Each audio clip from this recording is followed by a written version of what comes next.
18 अगस्त दिन रविवार। खबरों के बढ़ने से पहले एक नजर सुर्खियों पर। बिहार में स्कूल जाने वाले बच्चों की संख्या में हुई वृद्धि।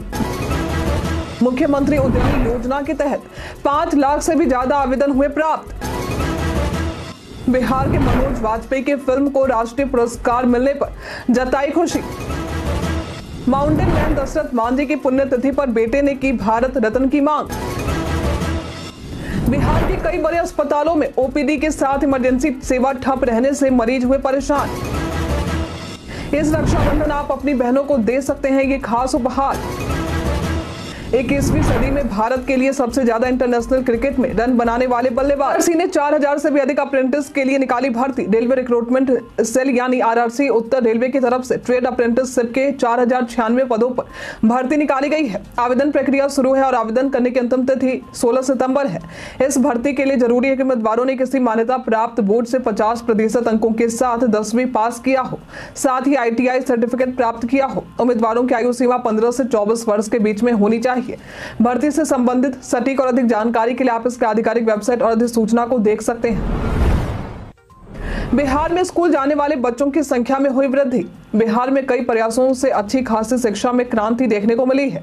बिहार सरकार की प्रभावशाली योजनाओं से स्कूल जाने वाले बच्चों की संख्या में वृद्धि आई है। वर्ष 2005 में 12.5% बच्चों की स्कूलों में उपस्थिति कम थी।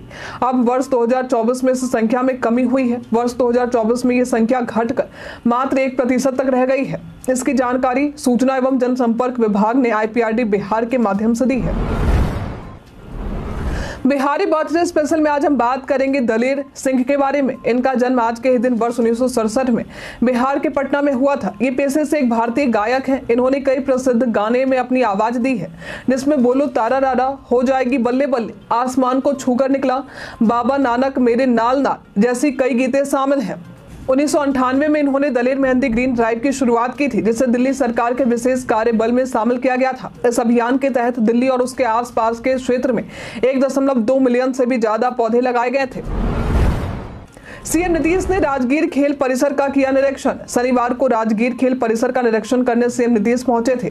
इस दौरान सीएम नीतीश के साथ और भी कई बड़े अधिकारी और नालंदा के सांसद मौजूद रहे। इस दौरान उन्होंने राज्य के पहले नवनिर्मित राजकीय खेल अकेडमी और निर्माणाधीन इंटरनेशनल क्रिकेट स्टेडियम का निरीक्षण किया। राज्य के इस पहले खेल अकेडमी का उद्घाटन विश्व खेल दिवस के मौके पर किए जाने की उम्मीद है। बिहार में इस साल पूरा हो जाएगा इंडो नेपाल बॉर्डर सड़क का निर्माण कार्य। बिहार में इंडो नेपाल बॉर्डर सड़क के करीब 375 किलोमीटर हिस्से का निर्माण कार्य किया जा रहा है। सड़क के निर्माण में कुल 2300 करोड़ रुपए की लागत आई है। उम्मीद है कि सड़क निर्माण का कार्य दिसंबर 2024 तक पूरा कर लिया जाए। इससे पहले 178 किलोमीटर की लंबाई के सड़क का निर्माण कार्य पूरा हो चुका है और 375 किलोमीटर सड़क के निर्माण में से प्रदेश में 552 किलोमीटर लंबाई का सड़क निर्माण कार्य पूरा हो जाएगा। इस सड़क के निर्माण से प्रदेश के कई जिलों को फायदा होगा और सीधी कनेक्टिविटी बनेगी। इसमें पश्चिम चंपारण, पूर्वी चंपारण, सीतामढ़ी, मधुबनी, सुपौल, अररिया और किशनगंज शामिल हैं। आज सिपाही भर्ती परीक्षा में शामिल होने वाले अभ्यर्थियों को मिले ये निर्देश। बिहार पुलिस में सिपाही पद पर नियुक्ति के लिए केंद्रीय चयन परिषद द्वारा 18 अगस्त को एक पाली में लिखित परीक्षा आयोजित होने वाली है। परीक्षा केंद्रों पर परीक्षा कदाचार मुक्त करवाया जा सके, इसकी पूरी तैयारी कर ली गई है। परीक्षा का आयोजन 12 बजे से 2 बजे तक देखने को मिलेगा। अभ्यर्थियों का केंद्र पर रिपोर्टिंग टाइम 9:30 बजे से होगा। 11 बजे तक प्रवेश बंद कर दिया जाएगा। परीक्षा में शामिल होने वाले अभ्यर्थियों को निर्देश दिया गया है कि परीक्षा कक्ष के भीतर लिखित सामग्री, प्रवेश पत्र पर कोई लेख, सादा कागज, clip board, slide rule, calculator, mobile phone, Bluetooth उपकरण, डिजिटल डायरी या अन्य कोई इलेक्ट्रॉनिक सामान लेकर नहीं जाना है। भागलपुर में पुल गिरने के मामले में बिहार सरकार ने जारी किया प्रेस रिलीज। बिहार में लगातार पुलिया गिरने के मामले में बिहार सरकार की फजीहत हो रही है। बीते दिन एक बार फिर से सुल्तानगंज में एक पुल का पिलर गंगा में समा गया, जिसके बाद बिहार सरकार का जवाब सामने आया है। बिहार राज्य पुल निर्माण निगम लिमिटेड ने प्रेस रिलीज जारी करते हुए कहा है कि त्रुटिपूर्ण डिजाइन को पहले से ही हटाया जा रहा था। शनिवार को उसी त्रुटिपूर्ण डिजाइन का क्षतिग्रस्त हिस्सा गंगा नदी में समा गया है। इसके डिजाइन की जांच IIT रुड़की द्वारा की गई थी। जांच में इसका डिजाइन त्रुटिपूर्ण पाया गया था। उसके बाद पुल का कार्य बंद करवा दिया गया। बिहार के कई बड़े अस्पतालों में OPD के साथ इमरजेंसी सेवा ठप रहने से मरीज हुए परेशान। कोलकाता में ट्रेनी डॉक्टर के साथ हुई घटना के मामले में को लेकर पूरे देश में इस मामले को लेकर प्रदर्शन किया जा रहा है। पूरे देश के डॉक्टर्स आईएमए की पहल पर हड़ताल कर रहे हैं। वहीं बीते दिन बिहार के भी कई बड़े अस्पतालों में ये देखने को मिला। शनिवार के दिन ये पटना में पीएमसीएच, एम्स, आईजीआईएमएस, एनएमसीएच में ओपीडी सेवाएं बंद रहीं। इन अस्पतालों में करीब 154 से अधिक ऑपरेशन टाल दिए गए और 15,000 मरीजों को बिना इलाज के लौटना पड़ा। इस दौरान मरीज और उनके परिजनों को कई परेशानियों का सामना करना पड़ा। वे लंबे समय तक लाइन में लगे रहे, बावजूद इसके विंडो नहीं खुला। कई अस्पतालों में तो इमरजेंसी सेवाएं भी बंद देखने को मिली।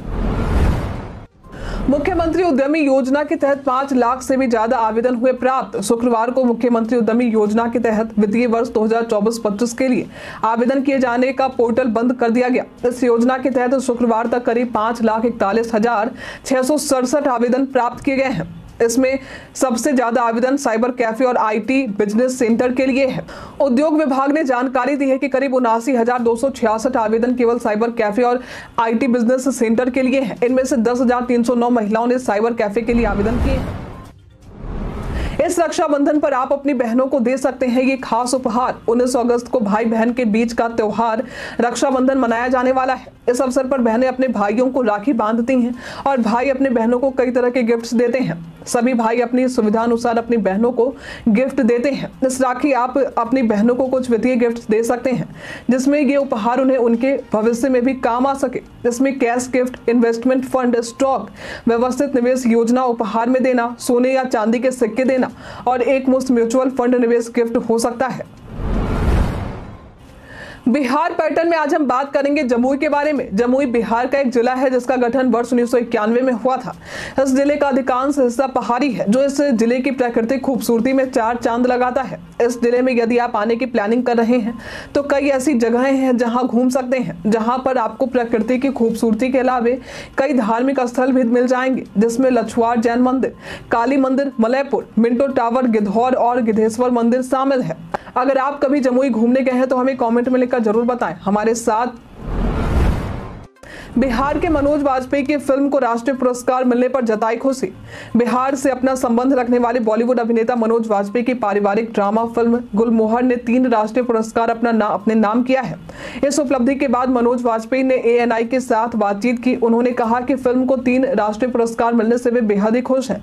दरअसल शुक्रवार को दिल्ली से 70वें राष्ट्रीय फिल्म पुरस्कार के विजेताओं की घोषणा हुई थी, जिसमें फिल्म गुलमोहर को सर्वश्रेष्ठ हिंदी फिल्म का पुरस्कार दिया गया। इसके अलावा फिल्म ने स्पेशल मेंशन और बेस्ट स्क्रीन प्ले का अवार्ड भी अपने नाम किया। माउंटेन मैन दशरथ मांझी की पुण्यतिथि पर बेटे ने की भारत रत्न की मांग। बिहार के दशरथ मांझी को पूरा देश माउंटेन मैन के नाम से जानता है। अपनी पत्नी के लिए उन्होंने पहाड़ चीरकर सड़क बना दिए थे, जिसने पूरे देश में एक बड़ी मिसाल खड़ी कर दी। बीते 17 अगस्त को दशरथ मांझी की पुण्यतिथि थी। इस अवसर पर इनके बेटे भागीरथ मांझी ने सरकार से भारत रत्न देने की मांग कर दी। आपको बता दें कि इसके लिए भारत रत्न की मांग लंबे समय से की जा रही थी। इनके ऊपर कई फिल्म और सीरियल भी बनाए गए और फिल्म इंडस्ट्री वालों ने मोटी कमाई भी की, लेकिन आज इनके परिवार के पास एक बेहतर मकान तक नहीं है। दशरथ मांझी के कारनामे को देखते हुए देश विदेश से लोग पहुंचते हैं। उनके बेटे ने मांग की कि इसके लिए उनके पिता को भारत रत्न मिलना चाहिए। रक्षाबंधन पर राजधानी में महिलाओं के लिए बस यात्रा रहेगी मुफ्त। रक्षाबंधन 2024 के मौके पर सीएम नीतीश ने प्रदेश की महिलाओं को बड़ा तोहफा दिया है। इसके तहत राजधानी पटना की सिटी बसों में महिलाएं मुफ्त में यात्रा कर सकेंगी। 19 अगस्त सोमवार को महिलाएं और युवतियां बिहार राज्य पथ परिवहन निगम की सरकारी सिटी बसों में यात्रा करती हैं तो उनका टिकट नहीं लगेगा। इस संबंध में परिवहन सचिव संजय कुमार अग्रवाल ने बताया है कि बिहार राज्य पथ परिवहन निगम द्वारा पटना में कुल 135 सिटी बसों का परिचालन किया जा रहा है, जिसमें 25 इलेक्ट्रिक बसें और बाकी CNG बसें हैं, जिसमें महिलाओं और छात्राओं के लिए यात्रा पूरी तरह से फ्री रहेगी। इन कारणों से आपका WhatsApp हो सकता है हैक। WhatsApp हमारी जिंदगी का महत्वपूर्ण हिस्सा बन चुका है। ये हमें कॉलिंग, मैसेजिंग और वीडियो कॉलिंग की सुविधा देता है और एंड-टू-एंड एन्क्रिप्शन से सुरक्षा प्रदान करता है। फिर भी कुछ कारणों से WhatsApp हैक हो सकता है। WhatsApp हैक होने की वजह है आपकी लापरवाही, जैसे कि 2 स्टेप वेरिफिकेशन पिन को दूसरे के साथ शेयर करना। इसके अलावा WhatsApp रजिस्ट्रेशन कोड को किसी के साथ साझा करने से भी खतरा हो सकता है। अनजान लिंक पर क्लिक करना भी एक जोखिम भरा कदम है, क्योंकि इससे आपके फोन और WhatsApp अकाउंट हैकर्स के हाथ लग सकते हैं। इस प्रकार की सुरक्षा चिंताओं से बचने के लिए सावधानी बरतनी चाहिए। इसके तहत व्यक्तिगत जानकारी और कोड्स को किसी से साझा नहीं करना चाहिए। साथ ही संदिग्ध लिंक पर क्लिक करने से बचना चाहिए।